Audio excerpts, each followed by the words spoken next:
Last week, I hit a wall. Not the kind of wall that you see coming, but the kind you feel deep in your bones. Sudden procrastination, deep fatigue, and a brain fog that made even the simplest decision feel impossible. It was like my entire energy system just shut down. Maybe you felt that too, a moment where your body says enough, even if your mind keeps pushing. Now, to be fair, I know that I have had a lot going on. Like you, I have been juggling it all, working full time, teaching yoga and coaching on the side, wedding planning, and everything in between. But the final push to go full time in my wellness business hit harder than I expected. I found myself completely depleted. It wasn't just a stressful week, it was my body sending me a clear, non negotiable message. You can't keep pushing like this. So lately, I've been reading The Let Them Theory by Mel Robbins, and one stat she shared really stopped me in my tracks. 7 out of 10 people are currently living in a chronic state of stress. 70%, isn't that staggering? And here's the sneaky part that she mentioned. Stress doesn't always look like panic or overwhelm. Sometimes it is that procrastination or even self doubt or just feeling too drained to care. It might be forgetting to take care of yourself or simply not having the energy to try. And that is exactly what I was feeling. Maybe you are there right now too. So I want to invite you to take a breath and hear this, my friend. I see you. We live in a world that glorifies productivity, especially as the year comes to a close. December has quietly become a little pressure cooker. Finish the year strong, show up for your family and friends, be festive, be generous, be grateful, all while trying not to collapse from the sheer exhaustion of it all. If you are feeling foggy, my friend, and like your nervous system is hanging on by a thread, it's not because you're doing something wrong. It's because the system we're in is asking too much. Most of us have been taught that powering through is a virtue, that saying yes proves capability, and that slowing down means falling behind. But here is the core truth that I have learned in my own practice and through coaching dozens of women. Burnout isn't healed by pushing harder. It's healed by learning a new way to relate to your energy, to your stress, and to your daily life. Now, this episode is for the woman who's done her best all year and has run out of steam at what might feel like the worst time. I want to share 3 actually helpful, realistic strategies that will help you to feel more grounded, less overwhelmed, and more connected to yourself, even in the busiest season. So let's take a deep breath together and dive in. So, the first strategy that I want to share with you today is reducing the load.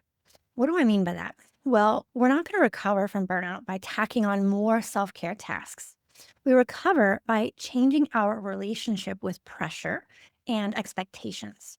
So, instead of layering on even more coping tools, what if the most healing move was removing pressure? What might that look like? Well, it might mean saying no more often, even to things that seem good, loosening our perfectionistic or unrealistic standards, especially during the holidays or for the holidays, stopping the habit of over functioning for everybody else. Real recovery happens when the pressure goes down. This has been true in my own life, and it's what I help my clients implement every day through the lens of yoga and mindfulness.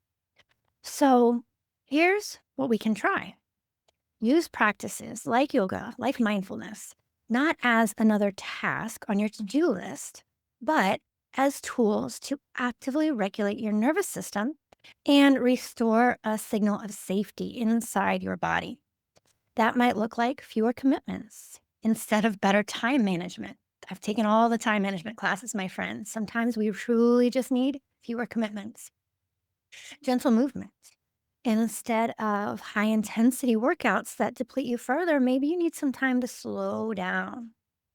Daily presence, simple daily rituals instead of a new self improvement plan. And this works because burnout is a stress response issue. Your body's stuck in survival mode and it needs signals of safety to calm down. Yoga And mindfulness practices can help you to shift out of that fight or flight response, restoring clarity, restoring energy, and helping to rebuild our emotional resilience. All right, my friend, the second strategy that I want to talk to you about today is to regulate your nervous system instead of just relying on willpower. Burnout recovery isn't about having more grit or discipline. It's about calming your body first. Because the truth is, when your nervous system is stuck in that fight or flight mode, your brain is wired for survival, not for rest and not for rational thinking. You can't think clearly, you can't rest deeply, or show up the way you want to, period. And that's why I recommend learning how to regulate your nervous system through simple, accessible practices. Deep, slow breath, that can be one of our most powerful regulators. If breathing deeply makes you feel more stressed instead of less, try some soft, slow sips instead. Gentle movements like yoga or walking or stretching that feels restorative. Daily rituals that create a sense of rhythm and safety. When your nervous system settles, everything else becomes easier. Your mind feels clearer. You stop feeling so edgy and overstimulated. Motivation and energy start to return naturally. So, this isn't about being perfect, my friend. It's not about getting it right every time. No, it's about building these simple daily rituals that help your body feel safe again. All right, my friend, the third strategy that I want to share with you today is to choose consistency over intensity. Simple daily rituals. Forget about those all or nothing plans, forget dramatic resets. Real healing happens in the small, doable things that you can return to even on hard days. Here are a few things that you can try: a few conscious breaths before you get out of bed, just a few minutes of gentle stretching on your mat, a short, mindful check in with your body in the afternoon, a simple wind down ritual at night. Not everything, don't try to do it all, but maybe just pick one small thing. The reason this works is because small, repeated actions help to build self trust. They're not overwhelming, they don't require huge energy or motivation, and over time, they can fundamentally help change how you feel, how you think, and how you respond to life. Now, you might be thinking, but if I don't push myself, won't I just stay stuck? And I hear you there. I have been there myself. And the reason is that we've been taught that the only way forward is through pressure, through pushing, through doing. But remember, the solution is not intensity, it's small, consistent actions over time that support your nervous system. That's what's going to help your body feel safe again. You're not lowering the bar, you're choosing a bar that you can actually return to. And that is what makes real change possible. Here's the thing: when you stop pushing and you truly start listening, you feel calmer in your body. Your mind feels clearer and less scattered. You have more energy for what really matters the most to you. You reconnect with yourself instead of feeling like you're just barely surviving your days. You're no longer just getting through, you're living with steadiness, with clarity, with presence. You feel like you again.